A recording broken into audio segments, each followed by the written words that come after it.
السلام علیکم، آپ دیکھ رہے ہیں ABN نیوز۔ میں ہوں عینی خان۔ ہیڈلائنز آپ جان چکے ہیں، بلیٹن کا آغاز کریں گے 27ویں ترمیم سے۔ قومی اسمبلی کا اجلاس جاری۔ 27ویں آئینی ترمیم آج منظور ہونے کا امکان۔ ذرائع کے مطابق بغاوت سے متعلق آرٹیکل میں ترمیم کا فیصلہ، آئین کے آرٹیکل 6 میں ترمیم شامل کرنے کا امکان۔ آئین کے آرٹیکل 6 کی شق 2A میں ترمیم کی جائے گی۔ سپریم کورٹ کے ساتھ وفاقی عدالت کا نام بھی شامل کیا جائے گا۔ ترمیمی متن کے مطابق آئین کا آرٹیکل 6 بغاوت سے متعلق ہے۔ بغاوت کے کسی ایسے عمل کو جو ذیلی شق 2 یا 1 میں مذکور ہو، کسی عدالتی بشمول وفاقی آئینی عدالت، سپریم کورٹ اور ہائی کورٹ کی جانب سے توثیق نہیں دی جائے گی۔ آپ کو بتائیں 27ویں آئینی ترمیم قومی اسمبلی سے آج منظور ہونے کا امکان ہے۔ قومی اسمبلی کا اجلاس اس وقت بھی جاری ہے۔ 27ویں آئینی ترمیم میں جو ہے وہ تھوڑی سی تبدیلی کی گئی ہے۔ آئین کے آرٹیکل 6 کی شق میں تبدیلی کی گئی۔ رضوان عباسی ہمارے نمائندے براہ راست ہمارے ساتھ موجود ہیں۔ رضوان، بتائیے گا کچھ ہی دیر میں 27ویں آئینی ترمیم پیش کی جائے گی، کون سی بیچ میں جو ہے وہ ترمیم میں آرٹیکل 6 میں کہہ رہے ہیں کہ ترامیم شامل کرنے کا امکان ہے؟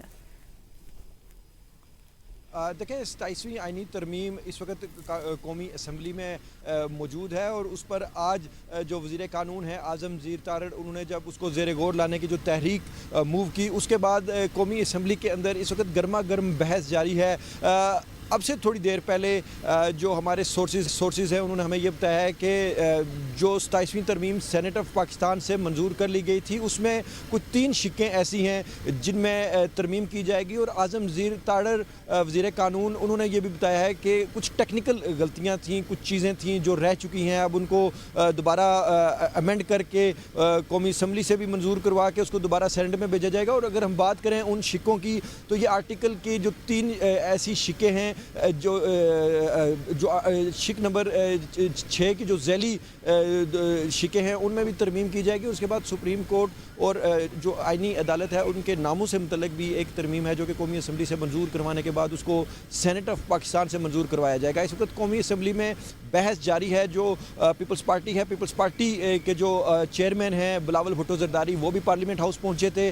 انہوں نے بھی اپنی تمام پارلیمانی پارٹی کو اجلاس کیا، اور اجلاس کے دوران انہوں نے ان کو ہدایت جاری کی کہ تمام جو پیپلز پارٹی کے اراکین قومی اسمبلی ہیں وہ پارلیمنٹ کے اندر موجود رہیں۔ اور اب سے تھوڑی دیر پہلے جو اعظم زیر تارڑ ہیں انہوں نے یہ جو شقیں ہیں 3 شقوں میں جو تبدیلی ہے 27ویں آئینی ترمیم میں، اس کے حوالے سے انہوں نے اندیا بھی دیا ہے۔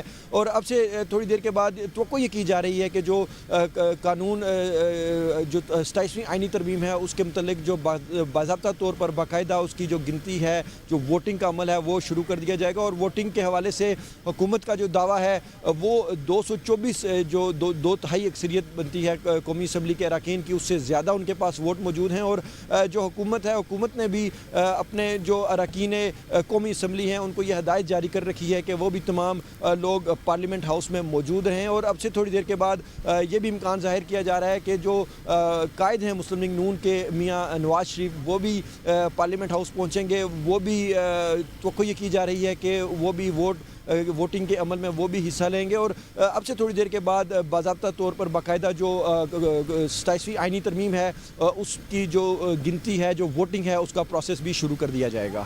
صحیح، بہت شکریہ رضوان آگاہ کرنے کے لیے۔ اعظم نذیر تارڑ کی بلاول بھٹو سے ملاقات ہوئی۔ اعظم نذیر تارڑ نے ملاقات کے بعد میڈیا سے گفتگو میں کہا 27ویں ترمیم سے متعلق 2-3 اچھی تجاویز پر بات چیت جاری۔ آج 27ویں ترمیم پر ووٹنگ ہوگی۔ 27ویں ترمیم میں کوئی تکنیکی خرابی نہیں۔ سینٹ سے منظور شدہ ترمیم میں کچھ تبدیلی ہوئی تو اس تبدیلی کی حد تک سینٹ سے منظوری ہوگی۔ اگر کسی پر ابہام ہو تو ان پر بحث کرنا مناسب ہے۔ قومی اسمبلی میں ابہام سے متعلق بحث کریں گے۔ آرٹیکل 239 میں آئین بنانے کا اختیار پارلیمنٹ کو ہے۔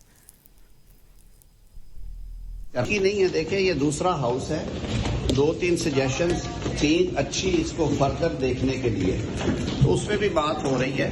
اگر کسی قسم کی ترمیم اس میں ریکوائرڈ ہوئی تو نیچرلی اس حد تک اگر کوئی ابہام آئے تو بہتر ہوتا ہے کہ اسے بحث کر لی جائے کہ جو امینڈڈ 27th کانسٹیٹیوشنل امینڈمنٹ کا بل ہے جو سینٹ نے پاس کیا ہے، اس میں آرٹیکل 239 239 کو پڑھے۔ ہمارے فریمرز نے یہ اختیار صرف اور صرف پارلیمان کو دیا تھا کہ کانسٹیٹیوشنل کورٹ بھی ری رائٹ وہ بھی نہیں کر سکے گی۔ بلاول بھٹو کی سینئر پارٹی رہنماؤں سے مشاورت۔ پیپلز پارٹی کے تمام اراکین کو پارلیمنٹ کے اندر ہی رہنے کی ہدایت، کہا تمام اراکین پارٹی ڈسپلن کی مکمل پابندی کریں۔ پیپلز پارٹی 27ویں آئینی ترمیم کی مکمل حمایت کرتی ہے۔ صحافی نے پوچھا 27ویں ترمیم پر پی پی پر بہت تنقید جاری، क्या एक आदमी को नवाजने के लिए तरमीम हो रही है? बिलावल ने कहा, मैं तकरीर में बात करूंगा, पीपल्स पार्टी पर हमेशा ही तनकीद होती है। वज़ीर इत्तलात अता तारड़ ने कौमी असम्बली में इज़हार ख्याल करते हुए कहा, हकीकी कानून साजी अपोजिशन बर्दाश्त नहीं कर पा रही। पीटीआई दौर में आइन के साथ खिलवाड़ किया गया। जब कासिम सूरी आइन शिकनी कर रहे थे तो ये क्यों खामोश थे? नफरत के बीच बोने वालों को कोई फरामोश नहीं कर सकता। चोर दरवाजे से इक़्तिदार में आने पर इनको माफ़ी मांगनी चाहिए। इनका दौरे हुकूमत था और हम समझाते थे सियासी मुखालफत करे, दुश्मनी न करें। ये सियासी लोग नहीं, इनको गुनाहों की लिस्ट में पकड़ा देता हूँ, माफ़ी मांग लें। काश अपोजिशन तरमीम पर शेख वाइज और सीर हासिल गुफ्तगू करते। इनके लीडर ने असम्बली में खड़े होकर कहा था, क्या मैं हिंदुस्तान पर हमला कर दूँ? वाना में जब तलबा को रेस्क्यू किया जा रहा था तो उनके वज़ीर आला क्रिकेट खेल रहे थे। मई की जंग जीतने के बाद पाकिस्तानी दुनिया में जहां जाते हैं कदर की निगाह से देखा जाता है। कासिम खान सूरी ने पूरी दुनिया के सामने आइन को तोड़ा, आइन को पामाल किया, पार्लियामेंट को डिसॉल्व किया। उस पे तो नहीं कहते कि ऐसे दस्तूर को, सुबह बेनूर को मैं नहीं मानता, मैं नहीं जानता। जिस तरीके से ये चोर दरवाजे से इक़्तिदार में आए, आज उसकी भी माफी इनको ईवान के अंदर मांग लेनी चाहिए। मैं क्या करूं? मैं हमला कर दूं? कि कल भी जिस जुर्रतमंदाना तरीके से उन स्टूडेंट्स को रेस्क्यू किया गया है, इस हाउस के अंदर हम उन जवानों को, उन अफसरों को खिराजे तहसीन पेश करते हैं। पाकिस्तान तहरीक इंसाफ के चेयरमैन बैरिस्टर गौहर ने पार्लियामेंट हाउस में मीडिया से गुफ्तगू करते हुए कहा, वो 27वीं आनी तरमीम या दीगर हालिया तरमीम में शामिल नहीं होंगे और जरूरत पड़ने पर वॉकआउट और एहतजाज भी करेंगे।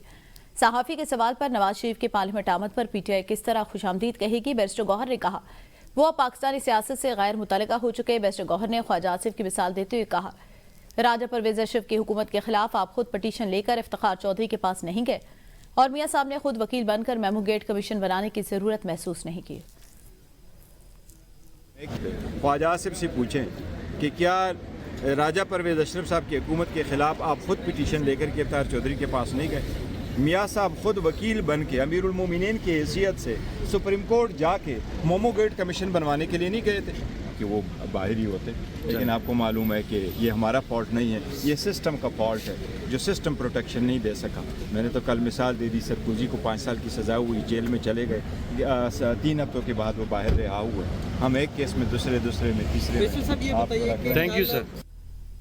मुस्लिम लीग नून के सदर नवाज शरीफ सेनेटर इरफान सिद्दीकी के घर पहुंच गए। आपको बताएं, मुस्लिम लीग नून के सदर नवाज शरीफ सेनेटर इरफान सिद्दीकी जो कि परसों इंतकाल कर गए थे, उनके घर ताज़ियत के लिए इस वक्त पहुंच चुके हैं। इस्लामाबाद से खबर आपको दे, नवाज शरीफ के इस्लामाबाद में सेनेटर इरफान सिद्दीकी के घर आमद, जहां पे उनके अहल खाना से बाकायदा तौर पर इरफान सिद्दीकी के इंतकाल पर इज़हार ताज़ियत किया जाएगा। रिजवान अब्बासी हमारे साथ मौजूद हैं। रिजवान, बताइएगा, मरहूम सेनेटर इरफान सिद्दीकी के घर आमद हुई है नवाज शरीफ की? जी बिल्कुल, अब से थोड़ी देर पहले जो मुस्लिम लीग नून के कायद हैं मियां नवाज शरीफ, वो सेनेटर इरफान सिद्दीकी मरहूम की रिहायशगाह पर पहुंचे हैं इस्लामाबाद, और उनके हमरा जो डिप्टी वज़ीर आज़म है वज़ीर ख़ारजा इसहाक़ डार, वो भी उनके हमरा थे। उन्होंने सेनेटर इरफान सिद्दीकी के साले स्वाद की दुआ भी की, चूँकि सेनेटर इरफान सिद्दीकी का जो तल्लुक था मियां नवाज शरीफ साहब के साथ वो बहुत पुराना और बड़ा ही क्लोज तल्लुक था। तो अब क्योंकि आज मियां नवाज शरीफ साहब खुसूसी तौर पर लाहौर से आए थे इस्लामाबाद, और उनका आने का जो मकसद था वो सेनेटर इरफान सिद्दीकी साहब के घर जाना था, उनके अहले खाना से दुआ करनी थी, और जो इस वक्त उनके साथ जो उनकी टीम है वो भी वहाँ पर मौजूद है। और अब से थोड़ी देर के बाद इम्कान ये जाहिर किया जा रहा है कि इरफान सिद्दीकी साहब की जो रिहायशगाह से मियां नवाज शरीफ निकलेंगे और वो पार्लियामेंट हाउस की तरफ आएंगे। जी सही, बहुत शुक्रिया आगाह करने के लिए रिजवान। मुस्लिम लीग नून के सदर नवाज शरीफ सेनेटर इरफान सिद्दीकी के घर पहुंच गए। नवाज शरीफ सेनेटर इरफान सिद्दीकी मरहूम के अहले खाना से मुलाकात कर रहे थे। हमारे नुमाइंदे रिजवान अब्बासी इसी पर आगाह कर रहे थे। आगे बढ़े आपको बताएं, स्पीकर कौमी असम्बली अयाज सादिक ने एक बार फिर पीटीआई को मुज़ाकरात की पेशकश कर दी। कहा, वज़ीर आज़म ने ऑफर दी, आए बातचीत करते हैं, मैं डायलॉग को सहूलत देने के लिए तैयार हूँ। हुकूमत के मेंबरान को लाना मेरा काम है, मैंने आपके लीडर को 2 बार हराया, आप लोग बहाना ढूंढना चाहते हैं तो बदकिस्मती है। मेरी ऑफर को कबूल करे। स्पीकर ने महमूद चकज़ई के कुछ अल्फाज ऐवान की कार्रवाई से हज़फ कर दिए। से उस कमेटी का बॉयकॉट नहीं किया गया, इस साइड से हुआ। आप लोगों ने इसको कंटिन्यू रखें, कुछ ना कुछ निकलेगा, बेहतरीन निकलेगी। बट मेरा काम है फैसिलिटेट करना, डिसीजन आप लोगों का, बट मैं यही करूंगा। वापस आएंगे एक ब्रेक के बाद, साथ रहिएगा।